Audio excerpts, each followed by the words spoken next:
میں تہہ دل سے ممنون ہوں تمام شرکا کا، سب سے بڑھ کے جو لوگ ماشاء اللہ نارتھ لنڈن سے، ایسٹ لنڈن سے، ویسٹ سے، ناٹنگم سے، تو بہت ممنون ہوں سب کا کہ آپ لوگوں نے اس فرش کو رونق بخشا. اور گرمی بہت شدید ہے، اور پلان تو یہ تھا کہ آغا کو ہم 3 بجے بٹھا دیتے، لیکن زیادہ تاخیر نہیں ہوئی. اور اب انشاءاللہ مجلس کے بعد نظر کا اہتمام ہے، وہ آپ لوگ سب اس میں شرکت کرے گا. ایک بار مل کے صلوات.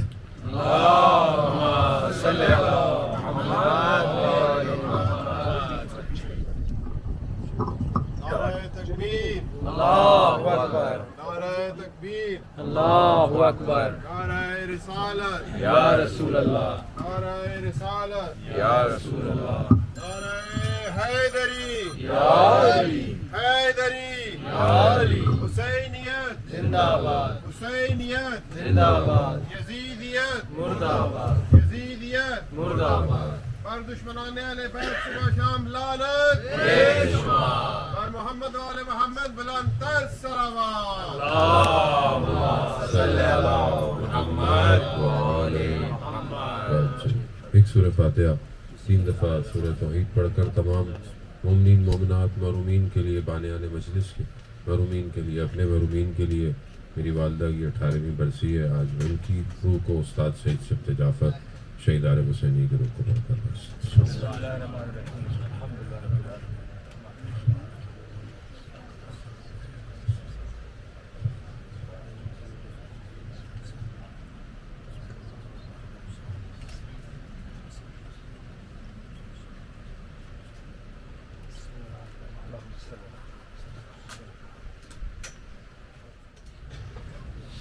امام زمانہ کی سلامتی کے لیے ایک دفعہ صلوات بھیجتے ہیں. اللہم صلی علی محمد و آل محمد. لا حول ولا قوة الا باللہ العلی العظیم.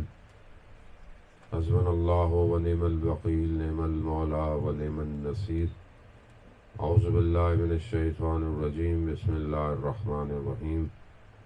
الحمد للہ الذی یؤمن الخائفین وینجی الصالحین ویرزق المستکبرین ویہلک ملوکا ویستخلف آخرین. والصلاة والسلام علی رسول الثقلین محبوب رب المشرقین والمغربین جد الحسن والحسین نبینا سیدنا ابی القاسم محمد. اللہم صلی علی محمد و آل محمد. وعلى آلہ الطیبین الطاہرین المعصومین، لا سیما بقیت اللہ فی الارضین. روحی وارواحنا لتراب مقدم الفدا ولعنۃ اللہ علی اعدائهم اجمعین. بسم اللہ الرحمن الرحیم. رب اشرح لی صدری ویسر لی امری واحلل عقدۃ من لسانی یفقهوا قولی. اما بعد فقط قال اللہ تبارک و تعالی فی کتاب الحکیم والقرآن المجید: وما خلقت الجن والانس الا لیعبدون. صلوات علیہ. اللہم صلی علی محمد و آل محمد. عزاداران سید الشہداء ایام ماہ سفر کی آخری تاریخ ہے، اور ایک روایت بلکہ زیادہ جو ہے وہ اسی کو مستند سمجھا جاتا ہے کہ شہادت امام رضا علیہ السلام ہے. وہ کہ اور بھی تاریخیں ہیں اور آپ ان کو بھی جو ہے وہ مجالس کرتے ہیں، لیکن خود حرم امام رضا جو ہے وہ اس تاریخ کو زیادہ اوتھینٹک سمجھتا ہے، اور اس کو امام کی شہادت کا دن منایا جاتا ہے. امام کی گفتگو کے بہت سارے پیرائے ہیں، البتہ باقی ایام بھی گزرے ہیں. 2 دن پہلے رسول خدا کی رحلت بھی اور امام حسن مصطفیٰ علیہ السلام کی شہادت بھی گزری ہے.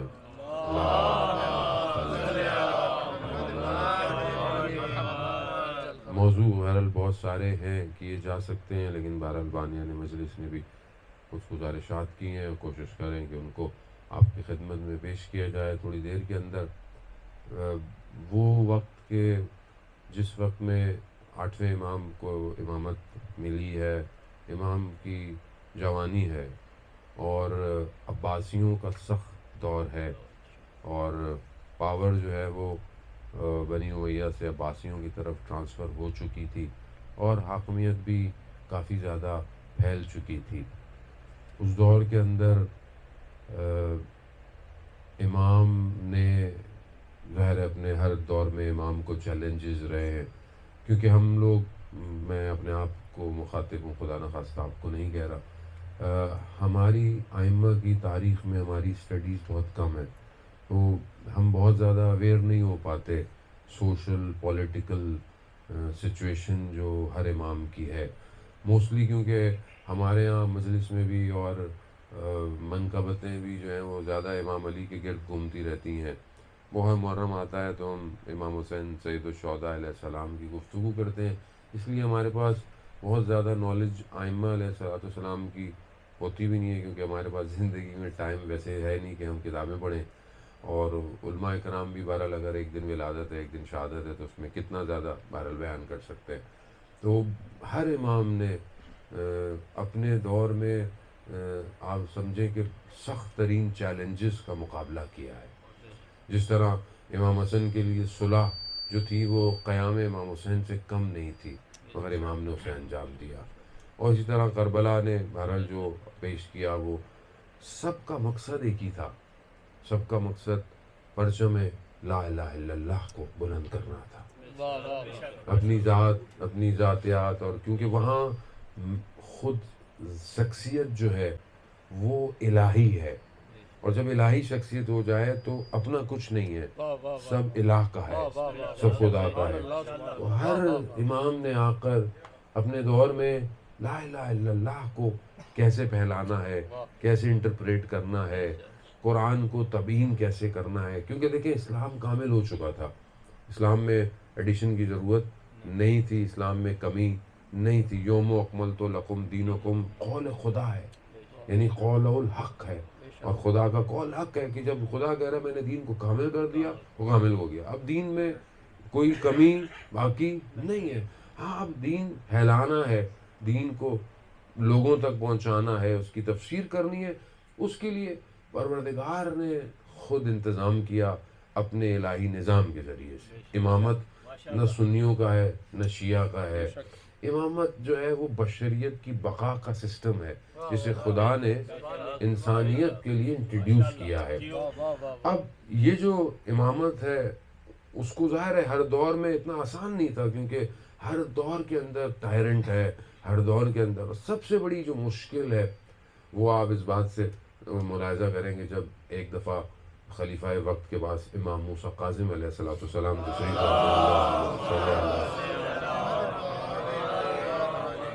امام جب تشریف لاتے ہیں تو بڑا ادب کرتا ہے، بڑا احترام کرتا ہے، اور اس کا بیٹا جو دوسرا اس کا بیٹا ہوتا ہے یا ہارون کے علاوہ، وہ اپنے باپ کو دیکھتا ہے، کہتا ہے آپ اتنا احترام کر رہے ہیں تو آپ ان کو وہ مقام کیوں نہیں دے دیتے جو ان کا مقام ہے؟ تو اس نے کیا کہا، آپ دیکھیں یہاں سے انسان کو جو ہے نا وہ سکین کرنا چاہیے۔ اس نے کہا کہ اگر کرسی کے معاملے میں یعنی حکومت کے معاملے میں تم بھی آئے تو میں تمہاری گردن بھی اتار دوں گا۔ یعنی یہاں پر انسان کا نفس جو ہے وہ پھنسا ہوا ہے۔ میں ایک حدیث سے اس بات کو آگے بڑھاتا ہوں۔ حدیث جو ہے وہ رسول خدا حضرت محمد مصطفیٰ صلی اللہ علیہ وسلم،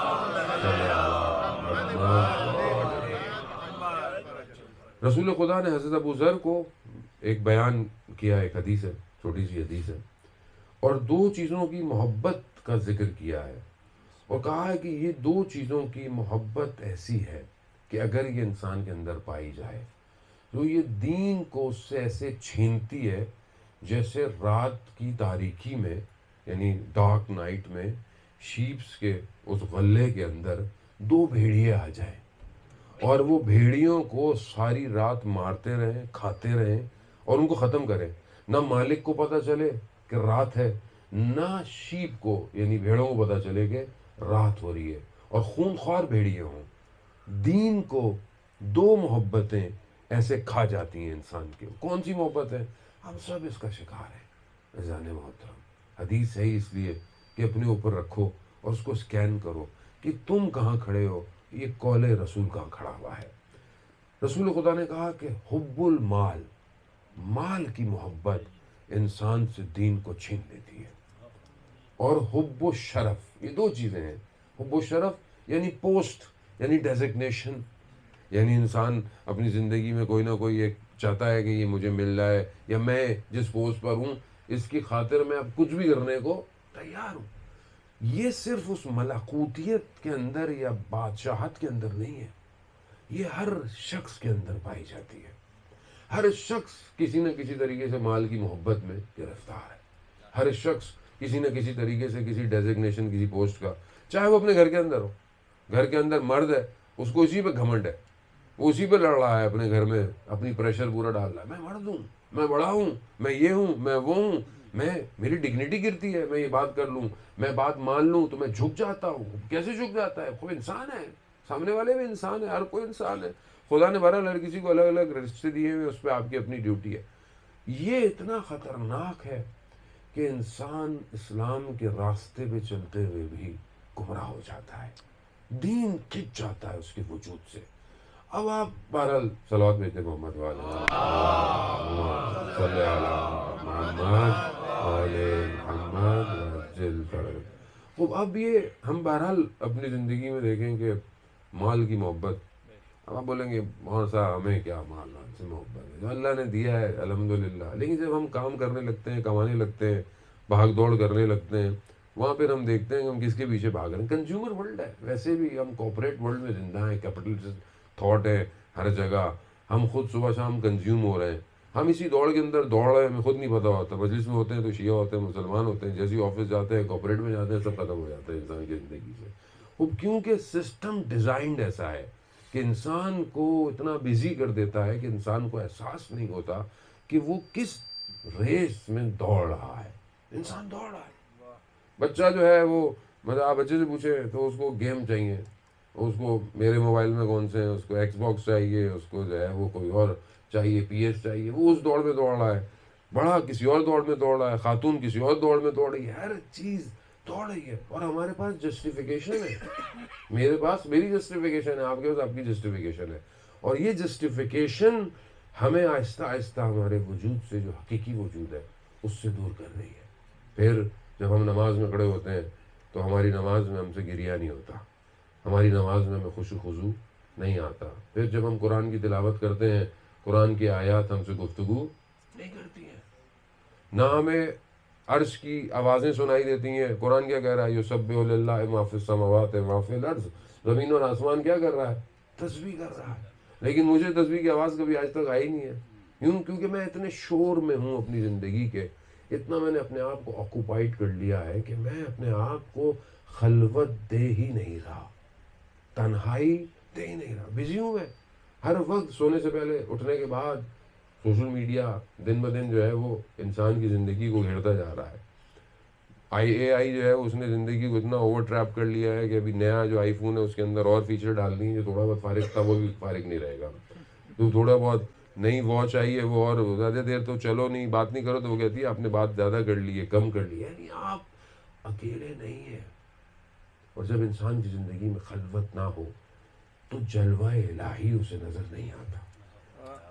جبکہ آپ دیکھیں کہ اولیاء خدا اپنی زندگی کے حصوں کو تقسیم کرتے ہیں، اور سب روایات پر مبنی ہے. یعنی امام کا قول ہے کہ زندگی کو 4 حصوں میں، نہ کہ دن کو 4 حصوں میں، زندگی کو 4 حصوں میں تقسیم کرو. ایک خدا کی عبادت کے لیے، ایک رزق حلال کی دوڑ بھاگ دوڑ کے لیے، ایک اپنے گھر والوں کے لیے، ایک حلال تفریح کے لیے، یعنی انسان حلال انٹرٹینمنٹ کی طرف جائے. خوب اس کو زندگی کو ڈیوائیڈ کرو. ایسا زندگی ایسی ہونی چاہیے کہ بیلنس رہے. اب عبادت بھی ہماری بھاگ دوڑ کی ہے، گھر بھی بھاگ دوڑ میں چل رہا ہے، یعنی سب کچھ ہی بھاگ دوڑ میں چل رہا ہے. اور جب انسان اپنے آخر میں آتا ہے تو اسے اس وقت جب اسکور کارڈ نظر آتا ہے کہ میچ کے آخر کی طرح، تو اس وقت اس کو افسوس ہوتا ہے کہ میں نے اپنی زندگی کے ساتھ کیا کیا ہے. اب وہ چاہتا ہے کہ جو میرے ساتھ جو کھڑے ہوئے ہیں بستر پہ ہاسپٹل میں ان کو بتاؤں کہ یہ کام نہیں کرنا. لیکن سب سے پہلی چیز اللہ کیا لے لیتا ہے انسان سے؟ اس کی آواز لے لیتا ہے. آواز ختم ہو جاتی ہے، آنکھیں کھلی رہ جاتی ہیں اس کی، اور وہ بول نہیں پاتا. اس سے پہلے کہ ہم اس اسٹیج پہ جائیں ہم پہلے اپنے آپ کو صحیح کیوں نہیں کر لیتے؟ ہم اپنی زندگی کو پہلے سے بیلنس کیوں نہیں کر لیتے؟ بہرحال کیونکہ امام گئے اور امام نے عزیزان محترم جوانی کے اندر امام کو امامت ملتی ہے اور ظاہر ہے اتنا اس کا دائرہ جو ہے وہ پھیلا ہوا ہے حکومت کا کہ جب اسے خبر ملتی ہے کہ یہاں لوگ جو ہے وہ بہت ملنے آ رہے ہیں تو ظاہر ہے جاسوس جو ہے وہ خبریں پہنچاتے تھے کہ بھائی لوگوں کا ملنا جلنا زیادہ ہے۔ اب آپ یہ دیکھیں کہ لوگ نہیں پہچان پائے عام، آج تک یہ مسئلہ ہے ہمارا، لیکن دشمن پہچانتا ہے کہ ایک شخص مدینہ میں ہے، کیا کرے گا وہ پوری حکومت کو کہ لوگ اس سے صرف ملنے آ رہے ہیں، لیکن کیونکہ دشمن جانتا ہے کہ ایک شخص کائنات کو تبدیل کر سکتا ہے، ایک شخص، کیونکہ وہ امام کو پہچانتا ہے، وہ امام کو نا ایک شخص کیا کرے گا مدینہ میں اگر لوگ آ رہے ہیں جا رہے ہیں مل رہے ہیں کیا کر رہے ہیں، لیکن وہی کیا، اس نے جو ہے وہ امام کو خراسان جو ہے وہ بلا لیا۔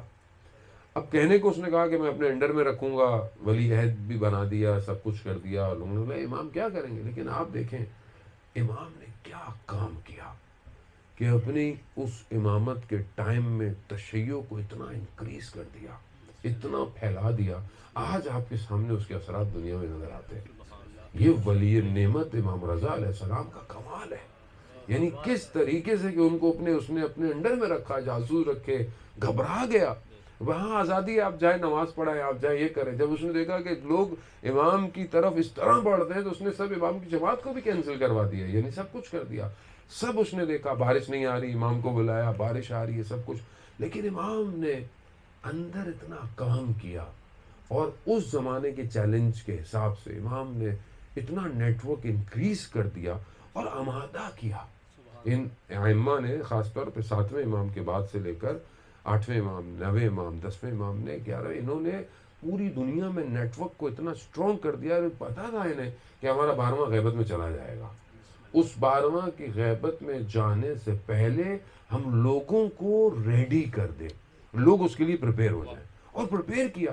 آج آپ کے اوپر پوری دنیا کی جو اثرات نظر آتے ہیں یہ ہر امام کا اپنا ایک سیٹ اپ تھا جو پھیل چکا ہے پوری دنیا میں، اور آج تک۔ اور اس زمانے میں ٹیلی فون نہیں تھے، کوئی آپ کے پاس کوئی آئی پی اسٹیٹک ایڈریسز نہیں تھے، آپ کے پاس کچھ نہیں تھا، لیکن امامت سسٹم ہے، جب وہ صحیح ڈپلوائے کیا جائے تو وہ اپنے اثرات کو مرتب کرتا ہے۔ آج بھی اگر ہم امامت کو اپنے وجود میں اطاعت کی صورت میں حاضر کر لیں تو آپ دیکھیں کہ آج بھی ہم دنیا میں بہت بڑا کام کر سکتے ہیں۔ آپ کے سامنے ایک چھوٹی سی مثال 40 کی، جو لوگ گئے خدا ان کی توفیق قبول کرے، جو نہیں گئے خدا ان کو اگلے سال زیارت میں لے کے جائے۔ یہ 70-80 کلومیٹرز کا جو پیچ ہے پورا، اٹس ناٹ اے بگ پیچ، کوئی بہت بڑا نہیں ہے، 70-80 کلومیٹر کچھ نہیں ہوتا ہے، آپ دن میں پتہ نہیں کتنے ٹریول کرتے ہیں، لیکن یہ جو 80-90 کلومیٹر کا حصہ ہے یہ کچھ دن میں کنورٹ ہو جاتا ہے ایک امام کی حکومت میں۔ اس حکومت میں آنے والا شخص، چاہے وہ ملینئر ہو، چاہے وہ فقیر ہو، چاہے وہ استاد ہو، کچھ ہو، سب ایک ڈیزگنیشن پہ آ جاتے ہیں۔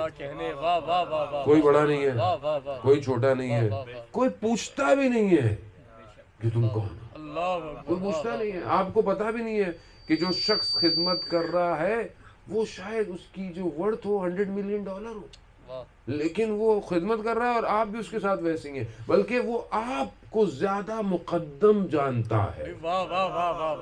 کیوں؟ کیونکہ ایک امام کی حکومت طاری ہو جاتی ہے اور ایک ہیش ٹیگ جو ہے وہ صرف ہو جاتا ہے، باقی سب ختم ہو جاتا ہے۔ یہ سید ہے، یہ غیر سید ہے، یہ افریقن ہے، یہ یو کے سے آیا، یہ امریکہ سے آیا، یہ انڈیا سے آیا، یہ پاکستان سے آیا، یہ عراق ہے، ایران ہے، کچھ نہیں ہے، ایک ہیش ٹیگ زوار امام حسین۔ عظمت اہل بیت محمد بلندتر صلوات، اللہم صلی علی محمد۔ یعنی تھوڑے دنوں کے اندر ایک اتنا بڑا حصہ ایک ہی ٹائم پر 80-90 کلومیٹر پہ جماعت ہو رہی ہے۔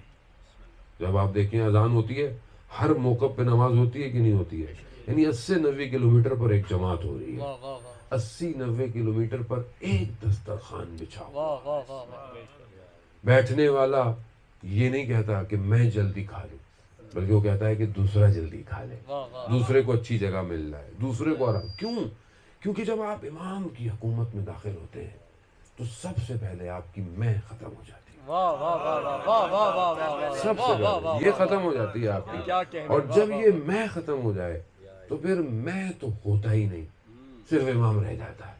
اب جو آیا ہے وہ امام کا چاہنے والا ہے، واہ واہ، تو میں اس کے ساتھ ویسے ہی بیہیو کرتا ہوں، یہ بھی امام کا چاہنے والا ہے، یہ بھی امام کا چاہنے والا ہے۔ اور آپ یہ دیکھیں، یہ اس دنیا میں جو کارپوریٹ ورلڈ ہے، جس میں میں قدم واک نہ کروں، جس میں میں اپنی جیب سے نکال کر ایک نارمل سی چیز بھی نکال کے کسی کو دینے سے کتراؤں، آپ دیکھیں وہاں پر آپ اپنے آرام اور سکون کو برباد کر کے آپ چاہتے ہیں کہ دوسرا آرام کر لے۔ یہ آج کے دور کے اندر ایک میسج ہے کہ جب امامت ڈپلوائے ہوگی تو پوری دنیا ایسی ہو جائے گی۔ اور وہ جو آپ روایت سنتے ہیں کہ ایک خاتون سونا لے کے جا رہی ہوگی تو کوئی اس کو لالچ سے نہیں دیکھے گا کہ بھئی یہ سونا کس کا ہے، کیوں ہے، کتنا ہے۔ آپ رستے میں واک کر رہے ہیں، آپ کو سونا مل رہا ہے، آپ کیا کریں گے؟ اٹھا کے چھپا لیں گے، بھاگ جائیں گے، کیا کریں گے؟ مجھے کچھ لوگ میرے دوسرے ملک کے تھے، انہوں نے حاجی آقا، میں لباس میں تھا، حاجی آقا حاجی آقا، میں نے کہا کہ کچھ پیسے ملے زمین سے، تو میں نے کہا پھر تو اصل کیا کریں، کیونکہ سرزمین کربلا سے ملے، اب کیا کریں، کس کو دیں، ذمہ داری ہے۔ تو میں نے کہا آپ حرم میں جا کے دے دیں، گم شدہ جو ہوتے ہیں وہاں دے دیں، جس کا ہوگا آگے لے جائے گا، ورنہ حرم بہتر جانتا ہے، کسی نہ کہیں استعمال کرے گا۔ تو کہہ رہا ہم کیا دیں گے، آپ زیادہ ہم سے زیادہ امانت دار لگتے ہیں مجھے، لوگ ہمارے لیے حسن ظن رکھتے ہیں، اللہ کرے ایسے ہی ہو، تو یہ آپ اگر حرم میں دے دیں تو زیادہ بہتر ہوگا۔ ورنہ عام دنیا میں شاید کوئی کیئر کرے، اٹھا کے رکھ کے لے کے بھی چلا جائے تو شاید اس کو اتنا کیئر نہ ہو، لیکن وہ سرزمین تھوڑے دنوں کے لیے آپ کو امامت کا جلوہ دکھاتی ہے۔ اب ہم اس کو دیکھیں کہ یہ سب ہماری زندگی میں اگر ہم چاہتے ہیں کہ امام کا ظہور ہو، تو جب امام کا ظہور ہوگا تو آپ کیسے ہوں گے؟ آپ ایسے ہی ہوں گے۔ تو کیا آج میں اپنے گھر میں ایسا ہوں؟ کم از کم میں اپنے گھر میں تو ظہور کر سکتا ہوں۔ جب میں اربعین پہ جاؤں تو واپس آتے وقت سوغات، تبرکات، تسبیح، کفن یا جہاں نماز لے کے آتا ہوں۔ میں یہ سسٹم کیوں نہیں لے کے آتا تبرکات میں؟ یہ سسٹم میں کیوں نہیں لے کے آتا؟ بھائی میں سسٹم لے آؤں، کہاں ڈپلوائے کروں؟ میں اپنے گھر پہ ڈپلوائے کر دیتا ہوں، کم از کم میں اپنے گھر پہ ڈپلوائے کروں، پھر اپنی فیملی میں، پھر آہستہ آہستہ اپنی کمیونٹی کو میں اس نہج پر لانے کی کوشش کروں گی، جو بہرحال ہمارے دوست صاحب آپ کافی کوشش کر بھی رہے ہیں۔ وہ عزیزان محترم، یہ ہے کہ جو 8ویں امام نے کام کیا۔ بہرحال امام کے معجزات، امام کی کرامات اور وہ بہت ساری چیزیں ہیں کہ وہ شخص ایک جو ہارون کے وزیر کا غلام کہہ لیں گے، اس کے سارے کام کرتا تھا، اور وہ تھا امام کا چاہنے والا اور حکومت کے اندر کام کرتا تھا۔ تو ایک دفعہ کسی کام سے اسے بھیجا گیا کہ تم عراق جاؤ، تو اس نے سوچا کہ عراق جاؤں، سب سے پہلے میں امام کی تو کم از کم زیارت کروں، اس کے بعد میں کوئی کام کروں گا۔ تو اس کے ذہن میں یہ تھا کہ جب میں امام کے پاس جاؤں گا تو میں امام سے ایک امام کی کوئی پیراہن، کوئی قمیض مانگوں گا کہ جو کم از کم میں جب مروں تو میرے کفن میں میری نجات کا باعث بنے۔ دوسرا کہ میں امام سے، امام کے جو، کیونکہ آپ جانتے ہیں کہ امام کے سکے جو تھے وہ بہت مشہور تھے، امام کے اپنے نام کے ساتھ جو ہے امبوزڈ ہوئے ہوئے، تو کہا میں 1-2 سکے مانگوں گا کہ اپنی بیٹی کو میں تحفہ دوں۔ کہتا ہے جب میں امام کے پاس گیا، عزیزان محترم، ہم بہت ساری باتیں پڑھ سکتے ہیں، سمجھ نہیں سکتے۔ کہتا ہے کہ میں جب امام کے پاس گیا، امام سے جدا ہوتے وقت میں فراق میں اتنا گریہ کر رہا تھا، اتنا رو رہا تھا کہ میں وہ سب بھول گیا کہ میں امام سے کچھ تقاضا کرتا۔ اب ظاہر ہے ہم نے کسی امام کی خدمت میں اس طرح پہنچے نہیں کبھی کہ امام، ظاہر ہے ابھی ہم نے دیکھا نہیں ہے تو ہم اپنی روحی، مالی، جانی لقل فدا کرتے ہیں۔ اگر ہم دیکھ لیتے تو کیا کرتے ہیں امام؟ اس لیے آخری زمانے کے لوگوں کے لیے ائمہ نے بہت